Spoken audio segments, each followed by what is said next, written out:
Crônicas do Amanhecer. Por Feijão, Centro Espírita Allan Kardec de Balneário Gaivota. Balneário Gaivota, 21 de janeiro de 2024. Justiça nega divórcio de Ana Hickman pela Lei Maria da Penha, parte 2.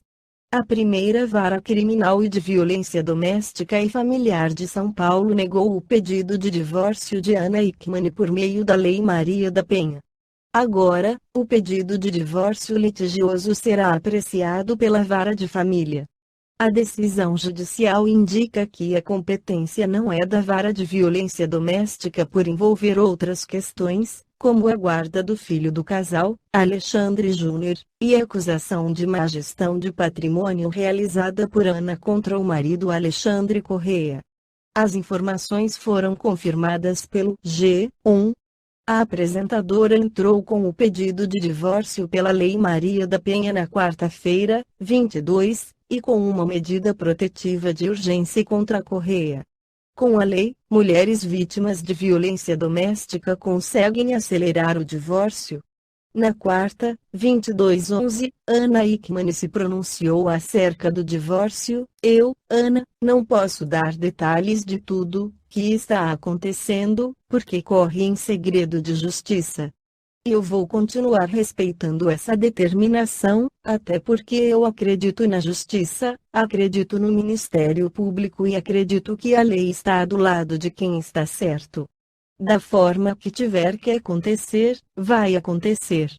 No Evangelho segundo o Espiritismo, Allan Kardec também esclarece sobre a indissolubilidade de casamento. Imutável só o que vem de Deus. Tudo que é obra dos homens está sujeito à mudança. As leis da natureza são as mesmas em todos os tempos e em todos os países. As leis humanas mudam segundo os tempos, os lugares e o progresso da inteligência.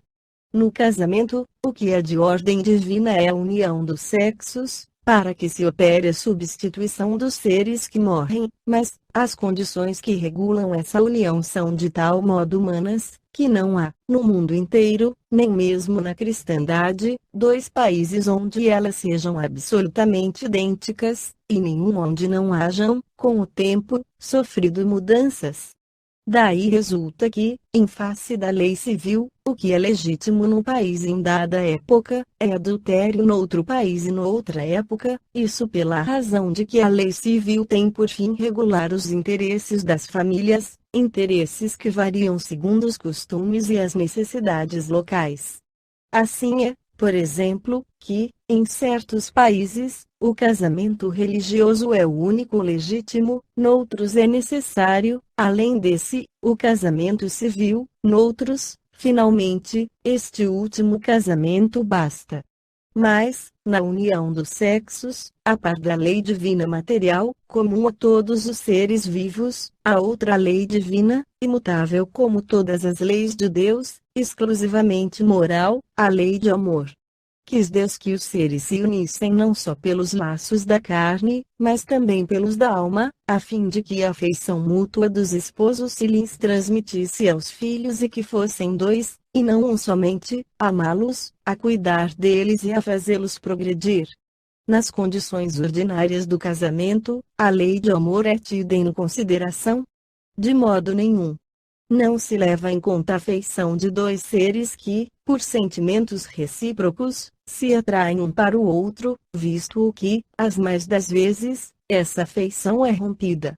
O de que se cogita, não é da satisfação do coração e sim da do orgulho, da vaidade, da cupidez, numa palavra, de todos os interesses materiais. Quando tudo vai pelo melhor consoante esses interesses, diz-se que o casamento é de conveniência e, quando as bolsas estão bem aquinhoadas, diz-se que os esposos igualmente o são e muito felizes hão de ser. Nem a lei civil, porém, nem os compromissos que ela faz se contraiam podem suprir a lei do amor, se esta não preside a união, resultando, frequentemente, separarem-se por si mesmos os que à força se uniram. Torna-se um perjúrio, se pronunciado como fórmula banal, o juramento feito ao pé do altar. Daí as uniões infelizes, que acabam tornando-se criminosas, dupla desgraça que se evitaria ao estabelecerem-se as condições do matrimônio, se não abstraísse da única que o sanciona aos olhos de Deus, a lei de amor. Ao dizer Deus, não sereis senão uma só carne, e quando Jesus disse, não separeis o que Deus uniu, essas palavras se devem entender com referência à união segundo a lei imutável de Deus e não segundo a lei imutável dos homens. Será então supérflua a lei civil e dever-se-á volver aos casamentos segundo a natureza? Não, de certo. A lei civil tem por fim regular as relações sociais e os interesses das famílias, de acordo com as exigências da civilização, por isso, é útil, necessária, mas variável. Deve ser previdente, porque o homem civilizado não pode viver como selvagem, nada, entretanto, nada absolutamente se opõe a que ela seja um corolário da lei de Deus.